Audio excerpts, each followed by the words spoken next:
Bambancin tsakanin da ke mawaƙi Nura M Inuwa da kuma mawaƙi Umar M Sharif. Assalamu alaikum masu sauraro, sannan ku da kasancewa da mu musamman a daidai wannan lokaci. A yau wannan tasha tamu ta Dogon Beni ta yi nazari ta yi nutsuwa ta saƙulo musu wasu bambance-bambance guda 16 ko kuma ce guda 15 wanda ke a tsakanin mawaƙan guda biyu Nura M Inuwa da kuma Umar M Sharif. Daga cikin bambance-bambancen da ke tsakanin wannan mawaƙa guda biyu misali kamar haka. Bambancinmu na farko, Nura M Inuwa an haife shi a shekarar 1989 wanda kawo yanzu zuwa shekarar 2022 Nura M Inuwa yana da shekara 33,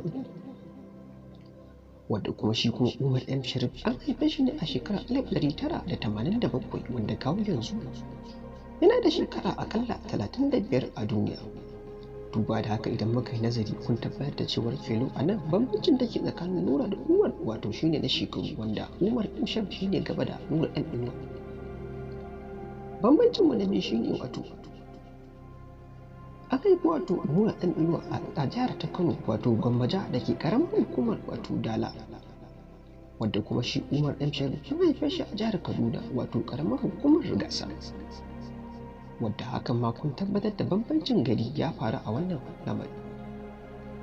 Shi kuma Nura M Inuwa ya yi aurensa a shekarar 2020 ko kuma ce a shekarar 2017, wadda kuma Umar M Sharif kafin wannan shekarar tuntuni yana da aure. Nura M Inuwa ya kasance yana da ɗaya ƙwaya ɗaya tal, wadda kuma shi Umar M Sharif yana da yara guda biyu mace da namiji. Inda Nura M Inuwa yake da yarinyarsa guda ɗaya mai suna Farra, wadda kuma Umar M Sharif yana da yaransa guda biyu Aliyu da Hafsa. Nura M Inuwa ya kasance wanda ya yi karatun secondary school ne kadai, ma'ana dai daga secondary school bai kara gaba da karatu ba. Inda Umar M Sharif shi kuma da matakin secondary school zuwa digiri ya yi. Nura M Inuwa ya matuƙar fuskanci ƙalubale kafin ya zama jarumi a masana'antar shirya fina-finan da kare ko kuma ce kafin ya samu karɓuwa a masana'antar. Inda Umar M Sharif kuma yake da ƙarancin samun ƙalubale a rayuwarsa musamman a harkar tasa ta kame. Nura M Inuwa ya kasance shahararren ɗan kasuwa ne wanda kuma hakan ya tabbata. Inda kuma Umar M Sharif kuma ya kasance jarumin masana'antar shirya fina-finai ta kame.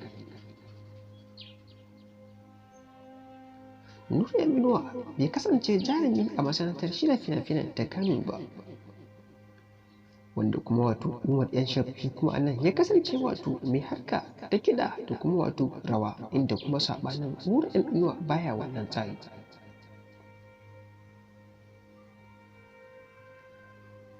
A wannan tsari ne Nura M Inuwa shi kuma baya harkar kiɗa ko makamancin wannan.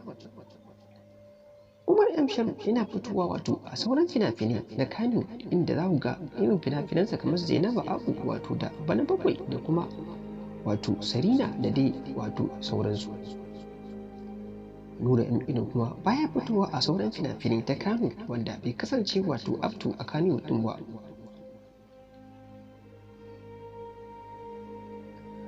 Umar M Sharif ya kasance wanda yake waƙoƙin biki, amma kuma a wannan tsagi Nura M Inuwa ne sarki kuma shi ne ubansa a harkar waƙoƙi ta biki, wanda duniya ta saida da haka.